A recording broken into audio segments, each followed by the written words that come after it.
Good morning students. में last class में हम सप्लाई अंडर जीएसटी चैप्टर का रिवीजन कर रहे थे आईसीआई के स्टडी मटेरियल से। पेज नंबर 53 तक हमने रीड कर लिया था। नेक्स्ट हम पढ़ने जा रहे हैं point number second, applicability on liquidated damages. Liquidated damages मतलब अगर आप कोई कॉन्ट्रैक्ट तोड़ते हैं किसी के साथ में तो आपको उसे सामने वाले को जो कंपनसेशन देना पड़ता है, क्योंकि एग्रीमेंट आपने तोड़ा है तो उसे लिक्विडेटेड डैमेजेस बोलते हैं। कोई कंपनसेशन दे रहे हैं, कोई पेनल्टी अराइज हुई है out of breach of contract, कोई कॉन्ट्रैक्ट आपने तोड़ा है या कोई लॉ तोड़ा है आपने, इसकी वजह से कोई फाइन पेनल्टी आप पे चार्ज की गई है, तो क्या इस पर भी जीएसटी लगेगा या नहीं लगेगा वो हमें पढ़ना है अब इसमें। ठीक है, तो इन 3 कंडीशंस बताई गई हैं। अगर ये कंडीशंस पूरी हो जाएंगी तो ये जो आप एक्स्ट्रा फाइन या पेनल्टी चार्ज कर रहे हैं इन पर भी जीएसटी लिया जा सकता है। पहली कंडीशन क्या है, there must be an express और इम्प्लाइड एग्रीमेंट होना चाहिए, कॉन्ट्रैक्ट होना चाहिए, मतलब स्पेसिफिकली मेंशन होना चाहिए कि आप अलग से कोई कॉन्ट्रैक्ट कर रहे हैं उसके लिए। जैसे सपोज मैं आपको गुड्स बेच रहा हूँ 10 रुपये का और मैं एक अलग से उसमें कंडीशन लगा रहा हूँ, कॉन्ट्रैक्ट कर रहा हूँ आपके साथ साथ कि अगर आपने 1 महीने के अंदर पेमेंट नहीं किया तो मैं आपसे एज ए फाइन के तौर पे या इंटरेस्ट के तौर पे 1 रुपये एक्स्ट्रा लूँगा।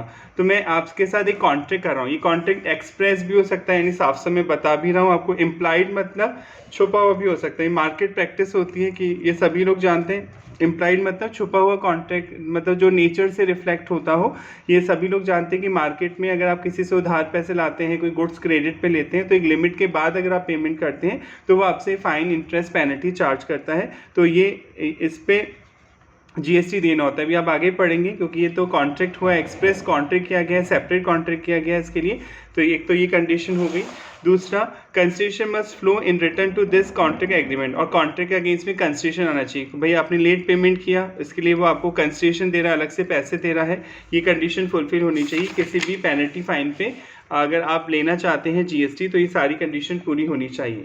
अब लिक्विडेटेड डैमेजेस की बात करते हैं। Liquidated damages are a measure of loss. अगर आपने कोई कॉन्ट्रैक्ट टाइम पे पूरा नहीं किया, दूसरे का नुकसान हो गया, तो आप एक लॉस की भरपाई कर रहे हैं एक तरह से। Damage that the parties agree would arise due to breach of contract. Party agree होती है कि अगर कोई नुकसान होगा, ब्रीच ऑफ कॉन्ट्रैक्ट होगा, अनुबंध तोड़ा जाएगा, तो सामने वाला पर्सन जो है वो इतना नुकसान देगा। A contract is enter into for execution. Contract जब भी करते हैं आप किसी के साथ, वो एग्जीक्यूशन के लिए करते हैं, तोड़ने के लिए थोड़ी करते हैं। And for it's not for its breach, तोड़ने के लिए नहीं किया जाता है। द लिक्विडेटेड डैमेजेस आर और penalty are not the desired outcome of the contract. मतलब जो पेनल्टी आपसे लगी, कॉन्ट्रैक्ट आपने तोड़ा, ये कोई डिजायर्ड आउटकम नहीं था। आप ये नहीं चाहते थे कि कॉन्ट्रैक्ट टूटे, पर वो टूट गया किसी वजह से, कोई सामने वाली पार्टी अपनी ऑब्लिगेशन फुलफिल नहीं कर पाई। And there is no agreement. इसके लिए कोई एग्रीमेंट थोड़ी किया था कि भाई तोड़ देंगे एग्रीमेंट। कोई ना ही एक्सप्रेस था ना ही इम्प्लाइड था, ऐसा कोई सोच नहीं रहा था माइंड में कि तोड़ा ही जाएगा एग्रीमेंट। ये कोई एग्रीमेंट थोड़ी किया था आपने अलग से। By the agree party receiving the liquid damages, जो एग्री पार्टी जिसे नुकसान हुआ है कॉन्ट्रैक्ट तोड़ने की वजह से, उसे पैसे मिलते हैं। Receiving the liquidated damages to refrain from, दूर होने के लिए, टॉलरेट सहने के लिए, और टू डू एनीथिंग, कुछ करने के लिए, for party paying the liquidating damages, सामने वाली पार्टी आपको लिक्विड डैमेजेस देती है। In such cases liquidated damages merely a flow of money, ये केवल मनी का फ्लो है, और मनी पे जीएसटी लगता है नहीं, आप पढ़ चुके हैं। मनी एक्सचेंज करते हैं आपस में, मनी सिक्योरिटीज को ना गुड्स माना गया है ना सर्विस माना गया है, उस पर कोई जीएसटी चार्ज नहीं होगा, क्योंकि कॉन्ट्रैक्ट तोड़ने के लिए कोई एक्सप्रेस एग्रीमेंट नहीं किया था। ये पढ़ा है ना। कंडीशन क्या है कि आपने कोई एक्सप्रेस कॉन्ट्रैक्ट किया हो, या तो एक्सप्रेस को इम्प्लाइड कॉन्ट्रैक्ट होना चाहिए। There is merely a flow of money है केवल from party who cause breach of contract से अनुबंध तोड़ा है, to the party who suffer loss, जिससे सफर हुआ उसे दे रही है, और damage due to such breach. Such payment do not constitute concession, ये कंसेशन नहीं माना जाएगा for supply and are not taxable, ये टैक्सेबल नहीं होंगे। Next, the key in such cases, तो क्या समझ में आया, इज कंसिडर वेदर द इम्प्यूज payment constitute consideration for another independent contract. देखिए कोई इंडिपेंडेंट कॉन्ट्रैक्ट किया हो अगर आपने, और इसके लिए पैसे आप दे रहे हैं, तब तो लगेगा जीएसटी, फिर तो वो जीएसटी के दायरे में आएगा।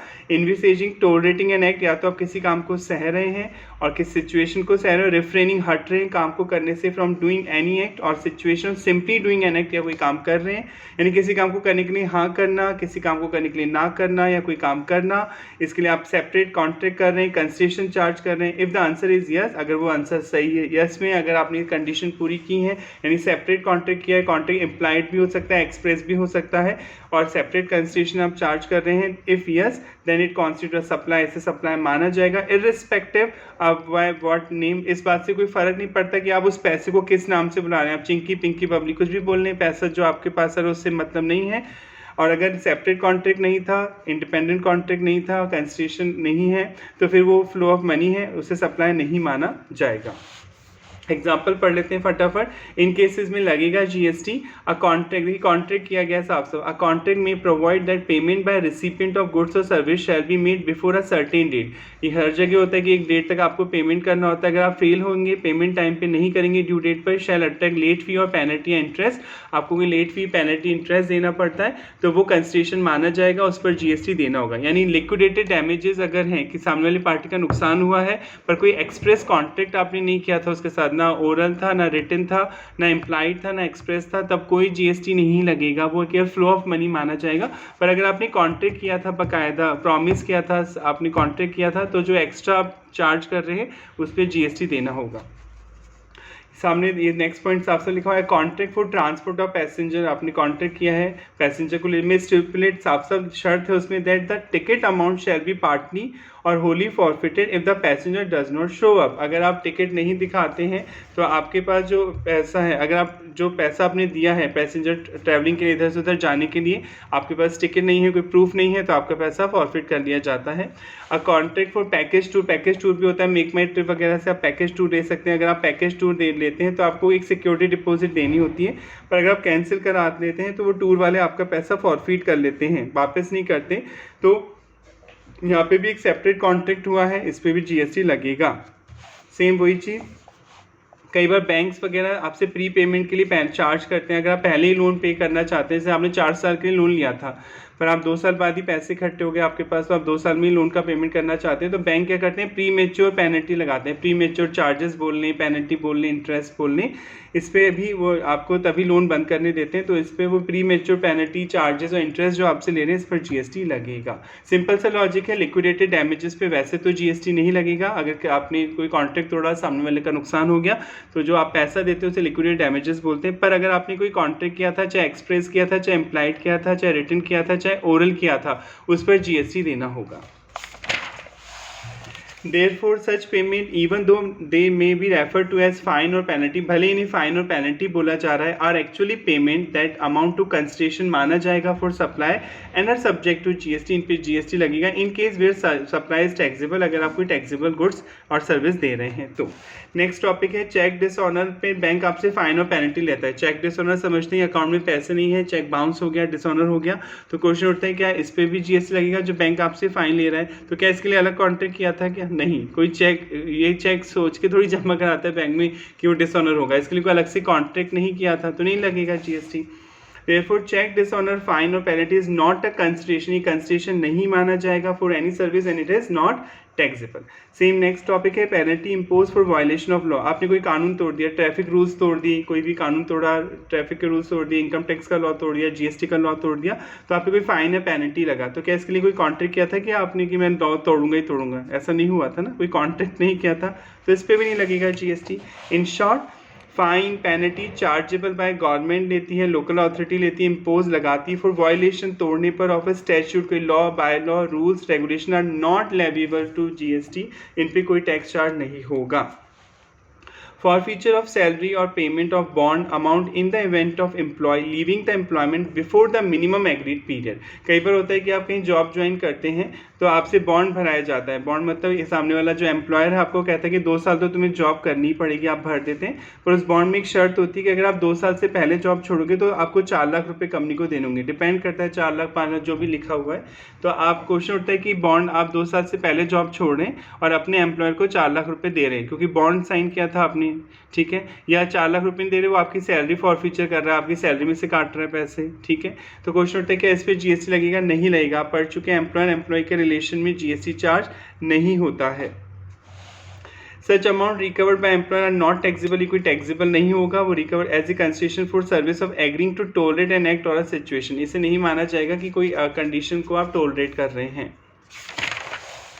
लेट पेमेंट सर्चार्ज फीस, ये तो पढ़ते ही आप लेट पेमेंट, ये तो मार्केट का रूल होता है कि अगर टाइम पे आप पेमेंट नहीं कर पाते हैं फैसिलिटी का, गुड्स का, तो आपको लेट पेमेंट तो करना ही होता है। और लेट पेमेंट के लिए तो एक्सप्रेस कॉन्ट्रैक्ट होता है या एम्प्लॉइड कॉन्ट्रैक्ट होता है। कहने की बात थोड़ी होती है कि टेलीफोन का बिल आ गया, टाइम पे नहीं जमा कराया तो लेट पेमेंट तो लगेगा ही लगेगा, इसके लिए कोई अलग से पेमेंट तो नहीं होगा। तो इन पे तो आपको जीएसटी देना होगा और सेम उसी रेट से देना होगा जितनी मेन प्रोडक्ट पे देना होगा। जैसे मैंने पेन आपको बेचा सपोज 10 रुपये में, इस पर जीएसटी की रेट 5% है। मैंने शर्त थी कि आपने 2 महीने के अंदर पेमेंट नहीं किया तो मैं आपसे 1 रुपये एक्स्ट्रा लूँगा। आपने 2 महीने के अंदर पेमेंट नहीं किया तो मैंने आपसे 1 रुपये एक्स्ट्रा लिया, आपने मुझे 11 रुपये दिए, तो चलो 10 रुपये तो 5% जीएसटी लगेगा सर। पर अब इस 1 रुपये जो मैंने इंटरेस्ट के नाम से लिए या पेनल्टी के नाम से लिए या फाइन के नाम से लिए, चिंकी पिंकी बबली किसी भी नाम से जो आपसे एक्स्ट्रा पैसे लिए, इस पर भी जीएसटी लगेगा। पर सर अब किस रेट से लगेगा, इस पर क्या रेट लगेगी जीएसटी की? वही जो मेन प्रोडक्ट पे थी। मेन प्रोडक्ट पे क्या थी? पेन पे 5%, तो जो आपने एक्स्ट्रा 1 रुपये लिए इस पर 5% जीएसटी देना होगा। सिंस इट इज़ एंसिलरी, मतलब एंसिलरी होता है, एक्स्ट्रा होता है, टू एंड नेचुरली बंडल, ये नेचुरली मिला के बेचा जाता है with the principal supply as a electricity, water, telecommunication, cooking, gas, insurance sector, इन सब में रूल होता है कि आप अगर लेट हो जाते हैं तो आपको एक्स्ट्रा पैसे देने होते हैं। इन पे it should be assessed eight the same rate, उसी रेट से जीएसटी लगेगा जो प्रिंसिपल सप्लाई, मतलब मेन प्रोडक्ट पे जो रेट है जीएसटी की, उसी रेट से आपको एक्स्ट्रा जो आप चार्ज कर रहे हैं पैसे, चाहे इंटरेस्ट के नाम से, फाइन के नाम से, पेनल्टी के नाम से, उस पर जीएसटी देना होगा। प्रिंसिपल सप्लाई मतलब मेन प्रोडक्ट जो आप बेच रहे हैं। फिक्स चार्जेस फॉर पावर, बिजली की बात हो रही है। बिजली का जब बिल आता है उसमें एक तो फिक्स चार्जेस होते हैं, मीटर का किराया जो फिक्स आएगा ही आएगा, चाहे बिजली कंज्यूम करो या मत करो। एक वेरिएबल चार्जेस होते हैं, तो इन दोनों का टोटल करके बिल आता है आपके घर में इलेक्ट्रिसिटी का। अब क्वेश्चन उठता है जो फिक्स चार्जेस ले रही है बिजली वाली कंपनी, क्या इस पर भी जीएसटी देना होगा? तो अभी आप पढ़ेंगे आगे एग्जेम्पशन की लिस्ट में। वैसे आप समझते होंगे बिजली पे कोई जीएसटी नहीं लगता, इलेक्ट्रिसिटी एग्जेम्प्ट है। तो जब मेन प्रोडक्ट एग्जेम्प्ट है तो उस पर अगर आप कोई एक्स्ट्रा चार्जेस भी लेते हैं तो वो भी एग्जेम्प्ट हो जाएगा। Both the component of the price, the minimum fix charges ले रहे हैं, चाहे कैपेसिटी चार्जेस ले रहे हैं, वेरिएबल चार्जेस ले रहे हैं, एनर्जी चार्जेस ले रहे हैं, charge for sale of electricity के ले रहे हैं, एंड दस आर नॉट टैक्सेबल। ये टैक्सेबल नहीं होगा क्योंकि इलेक्ट्रिसिटी खुद एग्जेम्प्ट है। यानी इलेक्ट्रिसिटी के बिल पे जो आप एक्स्ट्रा फाइन, पेनल्टी पे करते हैं या कोई चार्जेस पे करते हैं उस पर जीएसटी नहीं लगता क्योंकि मेन प्रोडक्ट जो है वो एग्जेम्प्ट है। यानी अगर मेन प्रोडक्ट टैक्सेबल होगा तो जो एक्स्ट्रा पैसे आप ले रहे हैं उस पर उसी रेट से जीएसटी देना होगा, और अगर मेन प्रोडक्ट टैक्सेबल नहीं है, टैक्स फ्री है, तो आपको एक्स्ट्रा पैसे जो आप ले रहे हैं उस पर कोई जीएसटी नहीं देना होगा। कैंसिलेशन चार्जेस, ये भी होता है कई बार आप कोई होटल बुक कराते हैं, कोई टिकट बुक कराते हैं रेलवे का वगैरह का, तो अगर आप कैंसिल कराते हैं तो आपको चार्जेस पे करने होते हैं। अगर टिकट कैंसिल करा रहे हैं, होटल की बुकिंग कैंसिल करा रहे हैं तो चार्जेस देने होते हैं। वो चार्जेस मतलब होटल वाले को तो फ़ायदा हो गया, बिना सर्विस दिए कुछ पैसे आ गए, पर इसके लिए कॉन्ट्रैक्ट होता है स्पेसिफिकली आपसे साइन कर लाया जाता है। और ये मार्केट में टर्म्स होती हैं कि अगर आप कैंसिल कराएंगे कोई बुकिंग तो आपको कैंसिलेशन चार्जेस पे करने होंगे, ये चार्जेबल होते हैं और इस पर उसी रेट से जीएसटी देना होता है जो मेन प्रोडक्ट पर जीएसटी लगता है। मेन प्रोडक्ट मतलब जो टिकट की वैल्यू है, जिस पे जिस रेट से जीएसटी लग रहा था होटल पर, उसी रेट से आपको जीएसटी देना होगा। Therefore, facilitation is supply allowing cancellation कर रहे हैं of an intent supply against payment ले रहे हैं, ऑफ कैंसिलेशन फी ले रहे हैं, कोई रिटेंशन फी ले रहे हैं और फॉरफीचर कर रहे हैं और पार्ट और होल ऑफ द कंसेशन और सिक्योरिटी डिपॉजिट वापस नहीं करें। In such case should be as a principal supply, जो मेन प्रोडक्ट पर जीएसटी की रेट है उसी रेट से देना होगा जीएसटी से। 5% फर्स्ट क्लास एसी का टिकट आप कैंसिल करा रहे हैं सपोज, और एसी के टिकट पर जीएसटी की रेट थी 5%, तो जो टिकट कैंसिल कराने पे आपसे चार्जेस रिकवर करे रेलवे ने, उस पर भी 5% से ही जीएसटी लगेगा। यानी जो मेन प्रोडक्ट पर जीएसटी की रेट है उसी प्रोडक्ट पर उसी रेट से एक्स्ट्रा जो आप पैसा ले रहा है आपसे सामने वाला सप्लायर, उसे उसी रेट से जीएसटी देना होगा। तो अपन क्या बोल सकते हैं कि जो शुड बी असेस, जो एक्स्ट्रा पैसा है वो शुड बी असेस होगा एट द सेम रेट, उसी रेट से जीएसटी लगेगा as applicable to the service contract से एयर ट्रांसपोर्ट और टूर ऑपरेटर और other such services. Next topic, non supply under GST. Schedule 3, schedule 1 आप पढ़ चुके हैं, विदाउट कंसिडरेशन पे था। शेड्यूल 2 में लिस्ट थी, क्या तो गुड्स माना जाएगा, सर्विस माना जाएगा। शेड्यूल 3 लास्ट शेड्यूल है, जीएसटी में 3 ही शेड्यूल है, स्केड्यूल है। तो इसमें नॉन सप्लाई अंडर जीएसटी में नेगेटिव लिस्ट है, यानी इस लिस्ट में जिन गुड्स या सर्विसेज के नाम आएंगे उन पर आपको कोई जीएसटी नहीं देना होगा। एक्टिविटी और transaction specified under schedule 3 section 7 subsection 2 clause A provide activity और ट्रांजेक्शन जो आते हैं इसमें शेड्यूल 3 में इज अ नेगेटिव लिस्ट है for the purpose of taxation and GST. Our discussion under this heading will resolve, हम 3 चीज़ें पढ़ेंगे। एक तो non supply listed and schedule 3। Schedule 3 में एक लिस्ट दे रखी कौन सी चीज़ों पर जीएसटी नहीं लगता।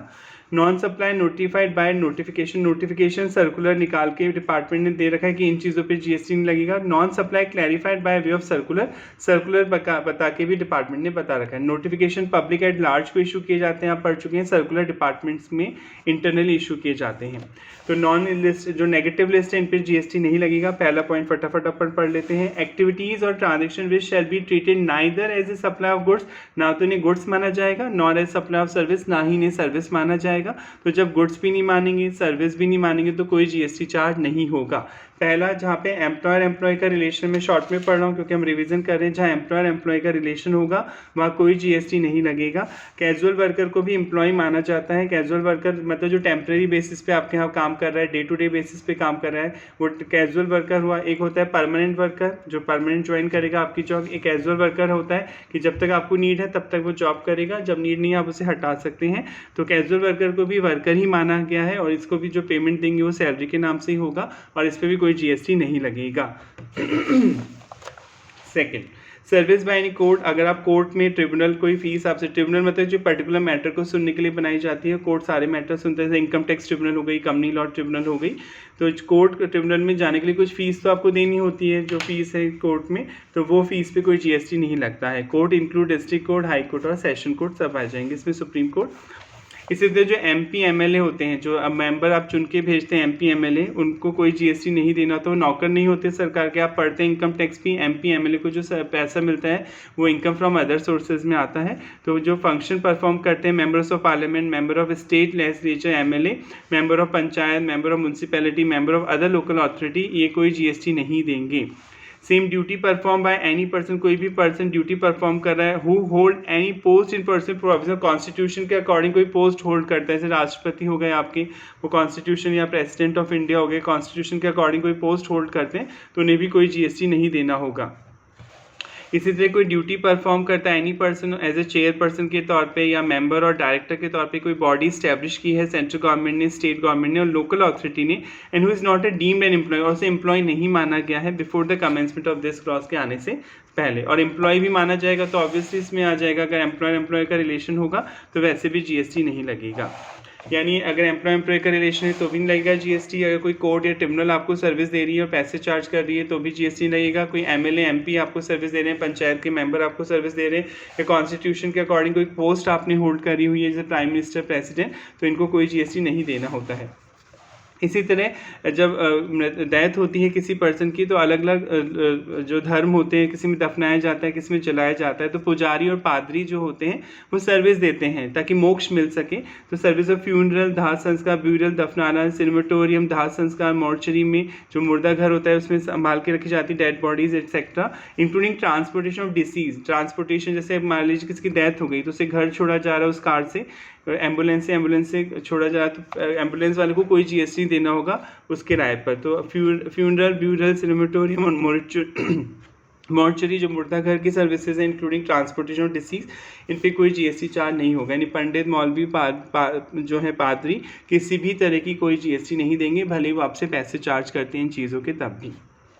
सेल ऑफ लैंड या पढ़ चुके हैं, लैंड और बिल्डिंग को बेचने पे कोई जीएसटी नहीं लगता है। लैंड और building immovable property, immovable property ना तो गुड्स मानी गई है ना ही सर्विस मानी गई है, उन्हें बेचने पे कोई जीएसटी नहीं देना होगा। हाँ, इसका एक एक्सेप्शन था, आपने पढ़ा था वर्क कॉन्ट्रैक्ट, कि अगर कोई बिल्डर बिल्डिंग बनने से पहले ही आपसे पैसे ले लेता है एडवांस में, बुकिंग करवाते हैं कई बार कि वो कहता है कि 1 करोड़ की बिल्डिंग है, आप 10 लाख अभी दे दो, 90 लाख बाद में देना बिल्डिंग बनने के बाद। तो अगर बिल्डिंग बनने से पहले ही वो आपसे पैसे चार्ज करेगा तो माना जाएगा वो आपको वर्क कॉन्ट्रैक्ट सर्विस दे रहा है, यानी आपके भी यहाँ पे आपको मकान बनवा के दे रहा है, तो उस पे तो जीएसटी लगेगा। पर हाँ, बनने के बाद आप बेचते हैं मकान तो कोई जीएसटी चार्ज नहीं होगा। बनने से पहले अगर पैसे लेंगे, जैसे 10 लाख ले लिए, 1 करोड़ का मकान है, 90 लाख बाद में देंगे तो कोई बात नहीं, पूरे 1 करोड़ पे लगेगा, पर जीएसटी तो ये याद रखिएगा कि नहीं 10 लाख पे लगेगा, पूरे 1 करोड़ पे ही लगेगा। हाँ, अगर बनने के बाद पैसे चार्ज करता है बिल्डर और फिर बेचता है तो फिर कोई जीएसटी चार्ज नहीं किया जाएगा। एक्शनेबल क्लेम आप पढ़ चुके हैं। एक्शनेबल क्लेम मतलब अनसिक्योर्ड डेट, और 3 ही एक्शनेबल क्लेम हैं जिन पे जीएसटी चार्ज होता है। Actionable claim other than lottery, batting and gambling, यानी लॉटरी, बैटिंग, गैमलिंग पे तो लगेगा, इनके अलावा अदर देन जो बच गए एक्शनेबल क्लेम उन पर कोई जीएसटी चार्ज नहीं किया जाएगा। इसको समझने के लिए मेरे पास रेफरेंस बुक है, उसमें भी पढ़ा देता हूँ फटाफट, क्योंकि उसमें भी अच्छा लिखा हुआ है। Actionable claim means the actionable claim involve in और वे बाय वो बैटिंग करना, गैमलिंग, बैटिंग आ जाएगा, कैसीनो पे भी लगेगा जीएसटी, ठीक है, गैमलिंग पे लगेगा, हॉर्स रेस पे लगेगा, लॉटरी और ऑनलाइन मनी गेमिंग, इन सब पे जीएसटी चार्ज किया जाएगा। तो in the actionable claim are included with the meaning of goods, goods की डेफिनेशन में आते हैं एक्शनेबल क्लेम, पर सारे एक्शनेबल क्लेम गुड्स नहीं होते, केवल यही betting, casino, gambling, horse race, lottery, online money gaming, इन पर जीएसटी चार्ज किया जाएगा। आई होप यहाँ तक समझ में आ गया होगा आपको। अब आगे बढ़ते हैं फटाफट रिवीजन में। Non supply and notified by notification, notification के थ्रू डिपार्टमेंट ने बताया कि इन चीज़ों पे जीएसटी नहीं लिया जाएगा। जैसे जो गवर्नमेंट है, ठीक है, गवर्नमेंट के पास पावर है, गवर्नमेंट के पास ही होगी पावर ऑब्वियसली किसी चीज़ को एग्जाम करने की, जीएसटी से माफ़ करने की। गवर्नमेंट इज एम्पावर्ड, गवर्नमेंट को अधिकार दिया गया है टू नोटिफाई द एक्टिविटी, कि वो उन एक्टिविटीज़ के नाम बताए, ट्रांजेक्शन्स के नाम बताए जो कि अंडरटेकन किए जाते हैं सेंट्रल गवर्नमेंट के द्वारा या किसी स्टेट गवर्नमेंट के द्वारा, कोई लोकल अथॉरिटी के द्वारा, in which they are engage as a public authority, जहाँ पे पब्लिक अथॉरिटी के तौर पे काम करते हैं। जैसे आपको पैन कार्ड बनवाना है तो income tax department pan card बनवाना है तो पैन कार्ड के लिए भी फीस चार्ज की जाती है। लाइसेंस बनवाना है, आप आरटीओ जाते हैं तो वो पब्लिक गवर्नमेंट काम कर रही है ना पब्लिक अथॉरिटी के तौर पे, तो वो पैसे ले रही है आपसे, पर वो कोई जीएसटी नहीं देती हैं, क्योंकि गवर्नमेंट नोटिफाई करेगी कौन कौन सी एक्टिविटी पे जीएसटी नहीं लगेगा। As public authority as the activity और transaction which shall be treated neither supply good, ना तो उन्हें गुड्स माना जाएगा ना ही उन्हें सर्विस माना जाएगा, इसलिए उन पर कोई जीएसटी चार्ज नहीं किया जाता है। Activity in relation to panchayat municipality function, वही सेम, अगर कोई पंचायत म्यूनसिपैलिटी नगर निगम पंचायत गांव में कोई से काम करते हैं लोग, और ठीक है, सर्विस रोड बनाना, गांव में विकास करना, विकास कार्य करते हैं पंचायत म्यूनसिपैलिटी, इन्हें कोई जीएसटी नहीं देना होगा।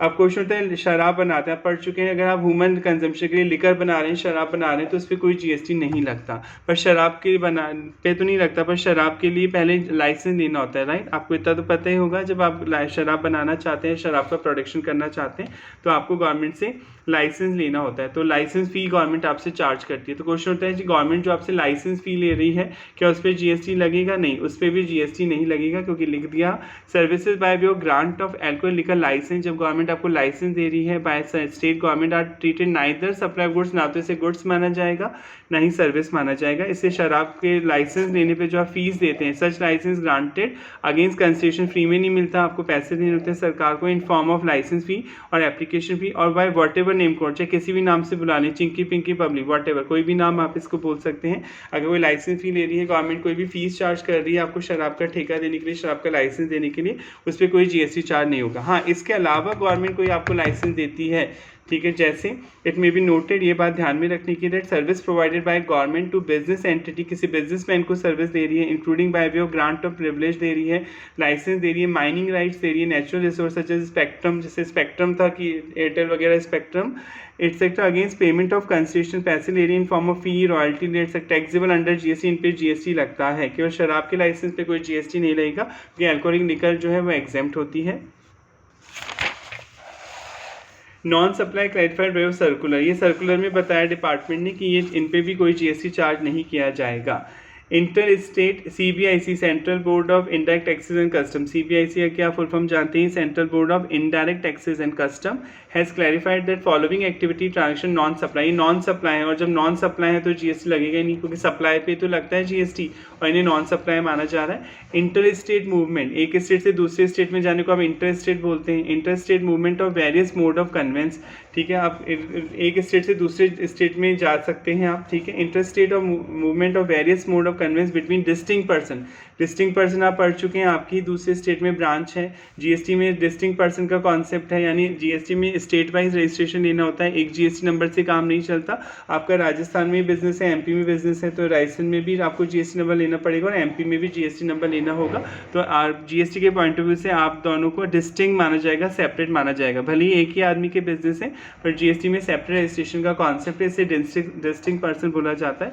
अब आप मान लीजिए अपना कोई सामान राजस्थान के शोरूम से एमपी भेज रहे हैं, एमपी वाले को भेज रहे हैं, तो आप या तो ट्रेन से भेज सकते हैं, बस से भेज सकते हैं, ट्रक से भेज सकते हैं, टैंकर हो सकता है, ट्रेलर हो सकता है, वेसल हो सकता है, कंटेनर हो सकता है, एयरक्राफ्ट हो सकता है, कैरिंग गुड्स, या तो गुड्स को भेज रहे हैं आप या पैसेंजर को एम्प्लॉय भेज रहे हैं इधर से उधर, और वो दोनों भेज सकते हैं। क्यों भेज रहे हैं? फॉर रिपेयर मेंटेनेंस, आपको वहाँ कुछ रिपेयर करवानी है, उसको ज़रूरत है दूसरी ब्रांच को कोई मेंटेनेंस करवाने, इसलिए आप भेज रहे हैं, ठीक है।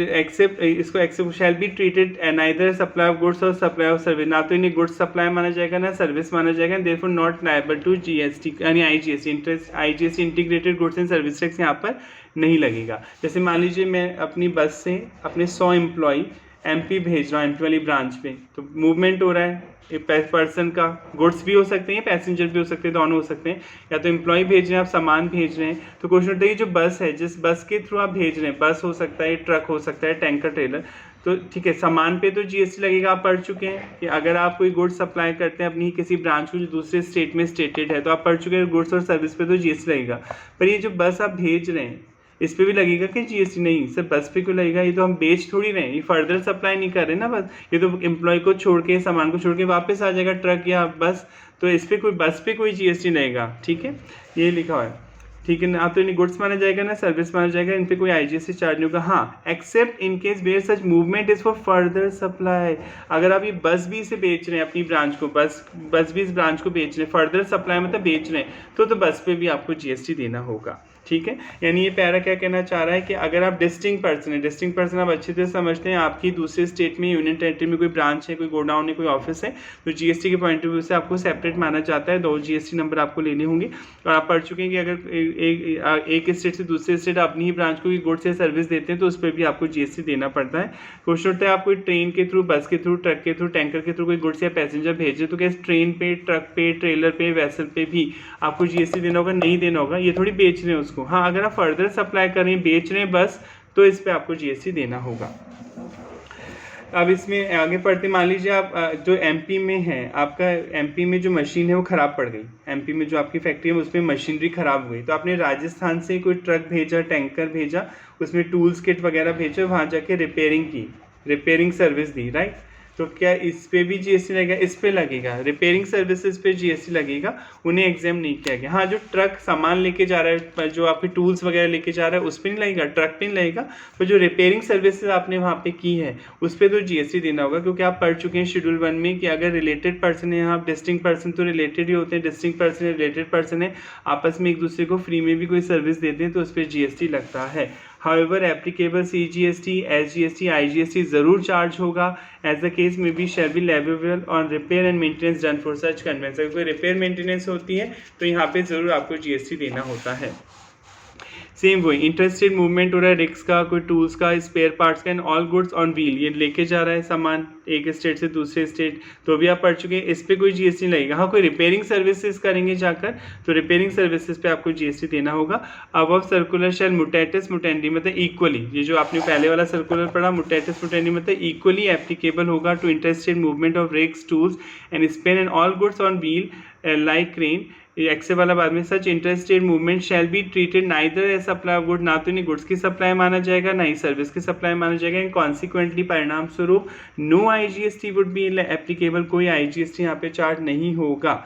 ठीक है, हाँ, अगर आप रिपेयर करते हैं, रिपेयर मेंटेनेंस करते हैं तो उस पर ज़रूर आपको आईजीएसटी या सीजीएसटी जो भी है एप्लीकेबल देना पड़ेगा, और फर्दर सप्लाई करेंगे, सर ये ट्रक को बेच ही रहे हैं दूसरी ब्रांच को, तो आपको इस ट्रक पर, क्रेन पे, बस पे जीएसटी देना पड़ेगा। इजी था बहुत कि अगर आप डिस्टिंक्ट पर्सन है, आपकी दूसरे स्टेट में कोई ब्रांच है, कोई गोडाउन है, कोई डिपो है, फैक्ट्री है, और आप अपनी कोई किसी गुड्स को या पैसेंजर को वहाँ भेज रहे हैं किसी ट्रक के थ्रू, ट्रेन, बस, एयरक्राफ्ट के थ्रू, तो इन पे कोई जीएसटी देना पड़ेगा। बस, टैंकर, ये बेच थोड़ी नहीं भेज रहे हैं। हाँ, अगर आप फर्दर सप्लाई करें, बेच रहे हैं ये चीज़ें सामने वाली ब्रांच को, तो जीएसटी देना होगा। और अगर कोई रिपेयरिंग सर्विसेज कर रहे हैं, रिपेयरिंग मेंटेनेंस सर्विसेज की जा रही, तो इस पर जीएसटी ज़रूर चार्ज किया जाएगा। सप्लाई लेविएबल टू जीएसटी मतलब जीएसटी सप्लाई पे लगता है, आप पढ़ चुके हैं सेक्शन 7 के अकॉर्डिंग टैक्सेबल इवेंट सप्लाई है, सप्लाई पे देना पड़ता है जीएसटी, सप्लाई में गुड्स भी आ जाएगा और सर्विसेज भी आ जाएगा, तो ये 2 कंडीशन पूरी होनी चाहिए सप्लाई में। ठीक है, जीएसटी देने के लिए supply must be made by taxable person. Taxable person कौन होगा? जिसके पास जीएसटी नंबर होगा, जिसने जीएसटी नंबर ले रखा होगा वही तो देगा, जिसके पास जीएसटी नंबर नहीं है वो जीएसटी देगा ही नहीं सप्लाई पर। तो पहली कंडीशन है कि टैक्सेबल पर्सन होनी चाहिए, आपके पास जीएसटी नंबर होना चाहिए, और दूसरी कंडीशन क्या है? Supply must be taxable supply. अब वो टैक्सेबल सप्लाई आप पढ़ चुके हैं, वो प्रोडक्ट जो जीएसटी के दायरे में आते हैं उन्हें टैक्सेबल सप्लाई बोलते हैं। यानी दो कंडीशन पूरी होने पे आप जीएसटी देने के लिए लायबल हो जाते हैं। एक तो आप टैक्सेबल पर्सन है, आपने ऑलरेडी टैक्सेबल पर्सन मतलब who is already registered under GST, और who is liable to registered मतलब जिसको रजिस्टर करने के लिए लायबल हो चुका है या ऑलरेडी रजिस्टर्ड है वो जीएसटी में, तो उसे टैक्सेबल पर्सन बोलते हैं। और जो टैक्सेबल गुड्स बेच रहा है उसको जीएसटी देना पड़ता है। On the other hand exempt supply मतलब जिन्हें माफ़ कर दिया गया है। Exempt supply mean supply of any goods और सर्विस और both which attract nil rate of tax, यानी उन पर कोई टैक्स की रेटिंग, जैसे वीट है, गेहूँ, वीट गुड्स है, ठीक है, वीट हो गया, राइस हो गया, पर इन पे जीएसटी की रेट निल है, ठीक है, कोई जीएसटी चार्ज नहीं किया जाता। अभी आप पढ़ेंगे लिस्ट में वीट पे कोई जीएसटी नहीं है अनाज बेचने पे, तो ये तो निल रेट वाले गुड्स हो गए। और विच में भी होली एग्जाम या जिन्हें पूरी तरीके से माफ़ कर दिया गया from tax under section 11 of the CGST act और under section 6 IGST act and include non taxable supply. Non taxable supply goods आप पढ़ चुके हैं, ऐसे गुड जो अभी भी जीएसटी के दायरे में नहीं आते उन्हें नॉन टैक्सेबल सप्लाई बोलते हैं, जैसे alcohol liquor for human consumption, petrol, diesel, aviation, turbine fuel, natural gas, ये नॉन टैक्सेबल सप्लाई है। नेक्स्ट और बहुत इंपॉर्टेंट टॉपिक लास्ट में composite and mix supply section 8। Composite mix supply आप समझते ही हैं, दोनों का मतलब वैसे एक ही होता है कि आप एक गुड्स के साथ दूसरा गुड्स कंबाइन करके बेचते हैं, ठीक है। जैसे ये पेन है, ये पेन आप खरीदने पर पेन के साथ आप क्या कर रहे हैं, इरेजर फ्री में दे रहे हैं। वैसे इरेजर देते नहीं हैं, पर मैं एग्जांपल बना रहा हूँ, पेंसिल मान लेते हैं, चलिए पेंसिल है, पेंसिल के साथ आप पेंसिल खरीद रहे हैं, 100 रुपये की पेंसिल का पैकेट है, उसमें एक 10 रुपये का इरेज़र आ रहा है, ठीक है। तो क्वेश्चन उठता है इरेज़र के लिए तो अलग से पैसे नहीं लिए जा रहे, लिखा होता है पेंसिल के पैकेट में free eraser included in this packet. तो क्वेश्चन उठता है कि पेंसिल का पैकेट तो हम 100 रुपये में पे कर रहे हैं और 10 रुपये का इरेज़र फ्री में आ रहा है, तो दोनों कंबाइन करके बेच रहा है प्रोडक्ट। सपोज पेंसिल पे जीएसटी की रेट 5% है, मान लेते हैं अलग से, और इरेज़र पे जीएसटी की रेट है सपोज मान लेते हैं अपन इसमें 2%, समझने के लिए। अब दो चीज़ों को कंबाइन करके बेच रहे हैं आप, तो ये होती है कंपोजिट और मिक्स सप्लाई। अब कैसे पता चलेगा वो कंपोजिट सप्लाई है या मिक्स सप्लाई है, क्वेश्चन उठता है। अगर ये तो हमें समझ में आ गया, जब कोई पर्सन इन्हीं दो गुड्स को या दो सर्विसेज को या गुड्स और सर्विसेज का कॉम्बिनेशन बना के बेचता है, तो इस चीज़ को हम कंपोजिट या मिक्स सप्लाई बोलते हैं। अब कैसे पता चलेगा कि वो कंपोजिट सप्लाई है या मिक्स सप्लाई है, तो जिसमें ने बोला कि अगर नेचुरली बंडल किया गया है, नेचुरली मतलब करना ही पड़ेगा वरना मेन प्रोडक्ट बिकेगा ही नहीं आपका, तो नेचुरली बंडल है। जैसे टीवी है, टीवी के साथ रिमोट तो देना ही पड़ेगा जब नया टीवी आप खरीदने जाएंगे मार्केट में। ऐसा थोड़ी होता है वो कहता है नहीं टीवी बेचेंगे, रिमोट तो कहीं और से ले लो, ऐसा होगा तो आप उस कंपनी का टीवी खरीदेंगे ही नहीं। टीवी के साथ रिमोट देना ही पड़ेगा। अगर रिमोट अलग से ही मिलता है मार्केट में, सपोज रिमोट पे जीएसटी की रेट अलग से 10% है, टीवी पे जीएसटी की रेट 18% है, ठीक है, और टीवी नया टीवी लेके आ रहे हैं 1 लाख में मिल रहा है, तो अब क्वेश्चन उठता है कंपोजिट या मिक्स सप्लाई कैसे पता चले। तो टैक्स में बोला अगर नेचुरली बंडल है ऐसा करना ही पड़ेगा, यानी मेन प्रोडक्ट के साथ आपको दूसरा प्रोडक्ट देना ही पड़ेगा, वो मजबूरी है आपकी, वरना कस्टमर आपसे प्रोडक्ट लेगा ही नहीं। तो जो मेन प्रोडक्ट, तो ऐसी सप्लाई को क्या बोलेंगे, कंपोजिट सप्लाई। कंपोजिट सप्लाई मतलब जो एक उसमें एक मेन प्रोडक्ट होता है और दूसरी सर्विसेज उसके साथ अटैच होती हैं और आपको देनी ही पड़ेंगी वो दूसरी सर्विसेज या गुड्स, अदरवाइज कस्टमर आपका प्रोडक्ट नहीं परचेज करेगा, तो ऐसी सप्लाई को कंपोजिट सप्लाई बोलते हैं। तो अब क्वेश्चन उठता है जीएसटी की रेट क्या लगेगी, क्योंकि रिमोट पे तो 10% रेट है और टीवी पे 18%। तो टैक्स में बोला कि जो मेन प्रोडक्ट है ना, जो उस पे रेट है उसी रेट से पूरी वैल्यू पे जीएसटी चार्ज होगा। भले रिमोट पे टैक्स की रेट कम है, पर हम पूरी वैल्यू जो मेन प्रोडक्ट पे रेट है, चाहे वो कम हो चाहे ज़्यादा हो, जो मेन प्रोडक्ट मतलब प्रिंसिपल सप्लाई बोलते हैं जीएसटी में मेन प्रोडक्ट को, जो प्रिंसिपल सप्लाई पर जीएसटी की रेट है उसी रेट से पूरी वैल्यू पर जीएसटी आपको देना होगा। आई होप क्लियर हो गया होगा। नेक्स्ट, पेंसिल और इरेजर, ये कहीं नहीं लिखा हुआ कि पेंसिल के साथ इरेजर देना पड़ता है, तो जानबूझ के आपने आर्टिफिशियली कॉम्बो बनाया। ये कैडबरी सेलिब्रेशन का एक पैकेट आता है मार्केट में, उसमें 5 स्टार भी होती है, सिल्क भी होती है, किटकैट भी होती है, जानबूझ के कॉम्बो बनाया। ऐसा कहीं लिखा हुआ है कि सिल्क चॉकलेट खरीदनी है तो आपको किटकैट भी खरीदनी पड़ेगी, 5 स्टार भी खरीदनी पड़ेगी, तो ये नेचुरली बंडल नहीं है, आपने आर्टिफिशियली मिक्सिंग की है, 2 या 2 से ज़्यादा गुड्स को या सर्विसेज को आर्टिफिशियली जोड़ा और फिर एक सिंगल प्राइस में आप कस्टमर को बेच रहे हैं, ठीक है, तो इसे बोलते हैं मिक्स सप्लाई। ऐसी सप्लाई को बोला जाता है मिक्स सप्लाई, जहाँ पे नेचुरली बंडल नहीं है, आपने आर्टिफिशियली जानबूझ के ऐसा किया, इंटेंशनली आपने 2 या 2 से ज़्यादा गुड्स या सर्विसेज को मिक्स करके आप दे रहे हैं तो इसे मिक्स सप्लाई बोला जाता है। और इसमें फिर जीएसटी वालों ने बोला कि मिक्स सप्लाई में हम हाईएस्ट रेट का कॉन्सेप्ट लगाएंगे, यानी जिस प्रोडक्ट पे ज़्यादा होगी जीएसटी की रेट उसी रेट से पूरी वैल्यू पे आपको जीएसटी देना होगा। तो अगर पेंसिल पे 5% की जीएसटी की रेट है, इरेजर पे 2%, तो पूरे 100 रुपये पे 5% से जीएसटी देना होगा। क्लियर है?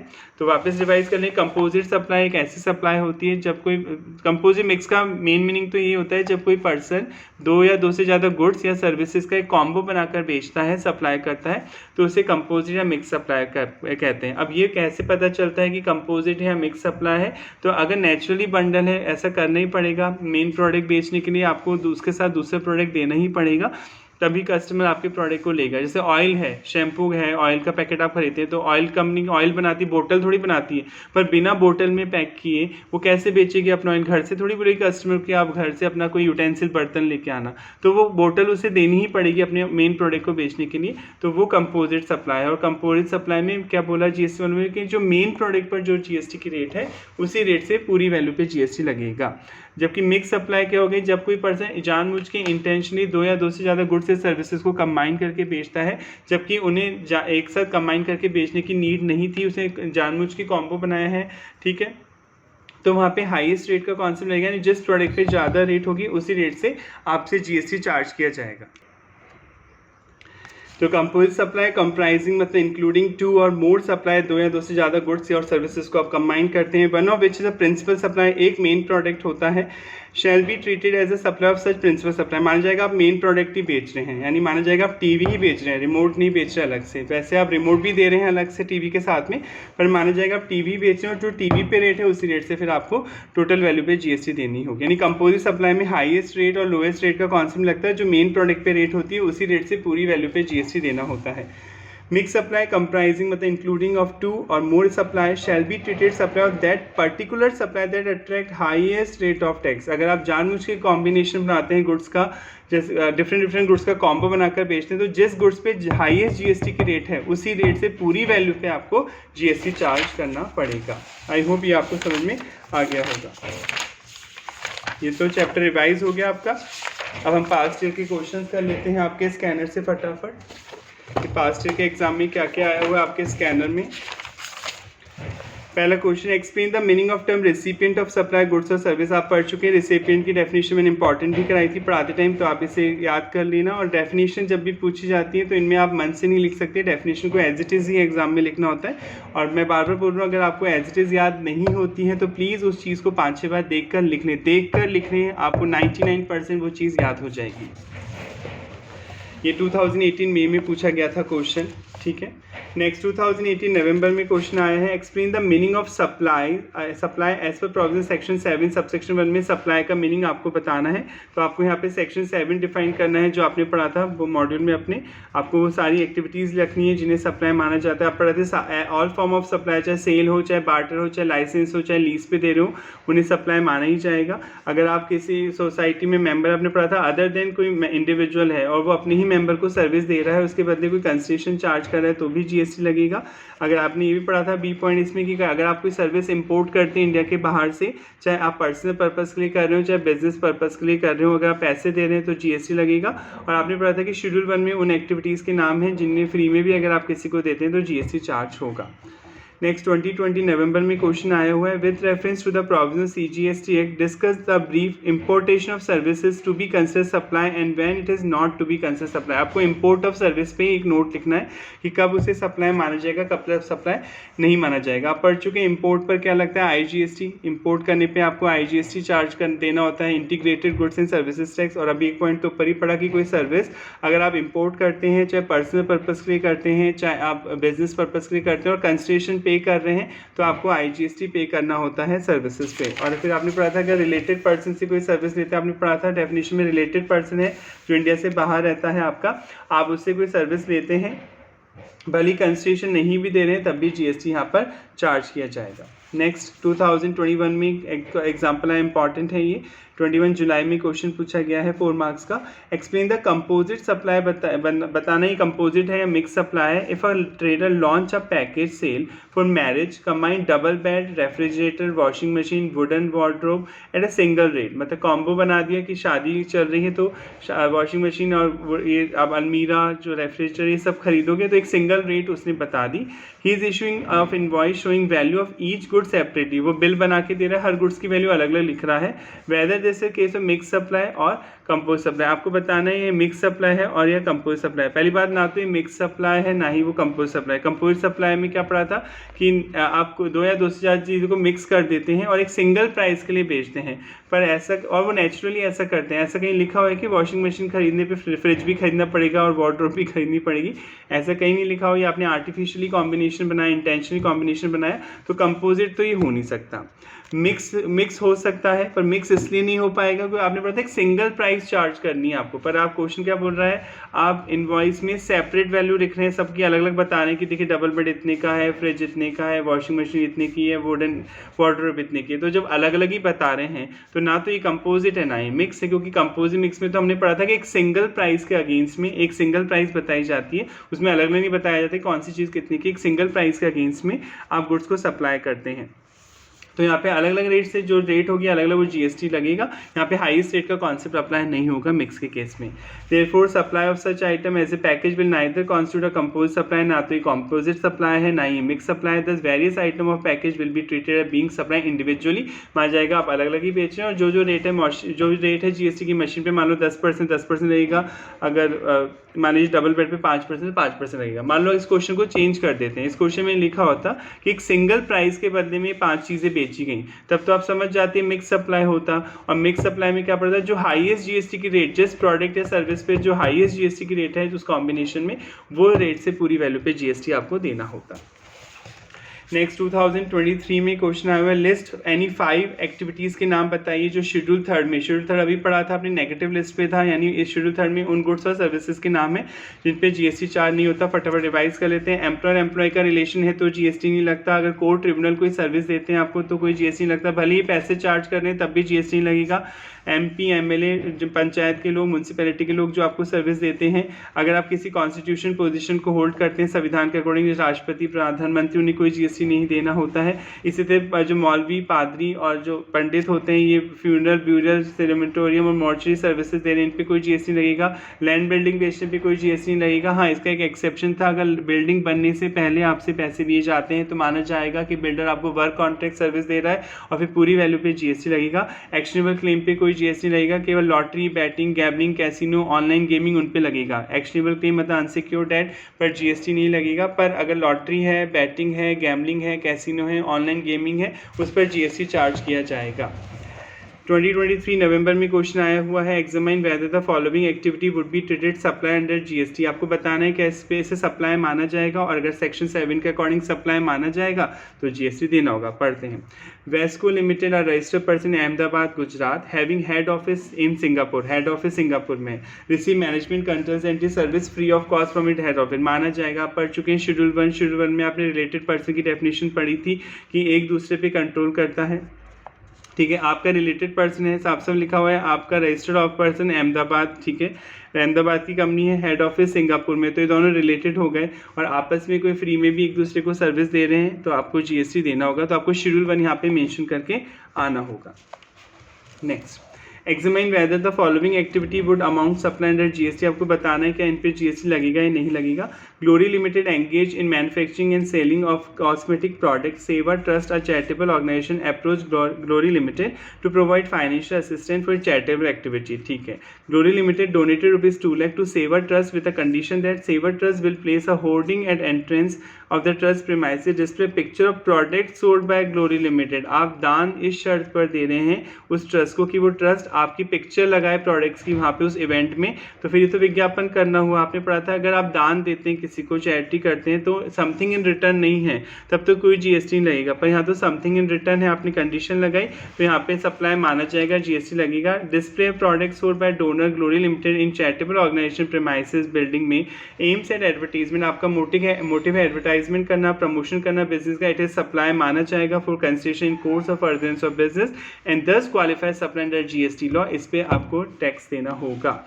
Next, Swami of Chennai is working as a manager with ABC bank में आप काम करते हैं। He consulted Messrs Jacob and company of London and took it advice for buying a residential house in Mumbai, आप उनसे कंसल्टेंसी लेते हैं, मुंबई में मकान है आपका। Paid them consultancy fees of £200 for this import of service. Import of service भी देखिए कितनी बार क्वेश्चन पूछा गया, आप पढ़ चुके हैं। इंपोर्ट ऑफ सर्विस पे जीएसटी लगता है।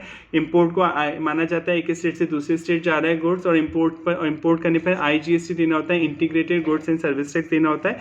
आपने पढ़ा था अगर आप इंडिया के बाहर से कोई सर्विस इंपोर्ट कर रहे हैं, चाहे पर्सनल पर्पस के लिए कर रहे हैं चाहे बिजनेस पर्पस के लिए कर रहे हैं, अगर आप कंसिडरेशन पे कर रहे हैं तो आपको जीएसटी देना होगा। अगर आप इंडिया के बाहर से कोई सर्विस इंपोर्ट करते हैं, चाहे पर्सनल पर्पस के लिए ले रहे हैं कोई सर्विस, चाहे बिजनेस पर्पस के लिए ले रहे हैं कोई सर्विस, और आप कंसिडरेशन पे कर रहे हैं तो यहाँ पर जीएसटी देना पड़ेगा। लिखा हुआ है supply import of service for a consideration whether not in course of further business, thus in the given case the import of service Mr Swami amount to supply से सप्लाई माना जाएगा even though it not related to business. भले आप business के लिए नहीं ले रहे फिर भी आपको जीएसटी देना होगा।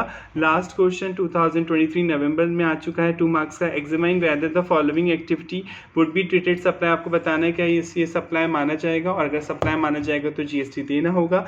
Mister Sonu from Chandigarh purchase a water cooler from Malhotra brother of Hoshiarpur for ₹25,000 to donate it to a temple situated in Hoshiarpur. आप चंडीगढ़ में रहते हैं, चंडीगढ़ में मिस्टर सोनू ने एक वाटर कूलर खरीदा मल्होत्रा ब्रदर से, और वो एक मंदिर को दान दे रहा है। कूलर पंखे दान देते हैं लोग मंदिरों में। Mr Sonu directed Malhotra brother to engrave the word on the water cooler. Mr Sonu कहते हैं वाटर कूलर पे नाम लिख दीजिए, donated by Mr Sonu from Chandigarh, कि चंडीगढ़ के मिस्टर सोनू ने दान दिया है तो। And dispatch the water cooler direct to temple, और ये जो कूलर है सीधे मंदिर को भिजवा दीजिए। तो यहाँ पे जो मिस्टर सोनू है, ठीक है, वो अपने प्रोडक्ट का कोई एडवर्टाइजमेंट नहीं कर रहे, अपने बिजनेस का कोई एडवर्टाइजमेंट नहीं कर रहे, राइट। वो केवल ये लिखवा रहे हैं कि मिस्टर सोनू ने दान में दिया है। अगर इसमें आपको दोनों पॉइंट ऑफ व्यू से आंसर लिखना होगा। अगर उनका कोई बिजनेस है, वो अपने बिजनेस को प्रमोट करने के लिए कुछ एडवर्टाइजमेंट कर रहे हैं तब तो जीएसटी लगेगा। पर यहाँ केवल अपना नाम लिखवाने से कोई एडवर्टाइजमेंट नहीं होगा आपके किसी बिजनेस या प्रोडक्ट का, तो ये समथिंग इन रिटर्न नहीं माना जाएगा, यहाँ पे कोई जीएसटी चार्ज नहीं किया जाएगा। तो आई होप आपको ये समझ में आ गए होंगे पास्ट क्वेश्चन। इस चैप्टर का रिवीजन खत्म होता है। अगर आपको फिर भी इस चैप्टर में किसी पॉइंट में प्रॉब्लम है तो आप कमेंट करके पूछ सकते हैं, और पूरी कोशिश कीजिए, आप सुनते रहिए वीडियो। आप जब सुनेंगे आपके मॉड्यूल से आपको रिवाइज होगा। मिलते हैं नेक्स्ट चैप्टर में। Thank you so much.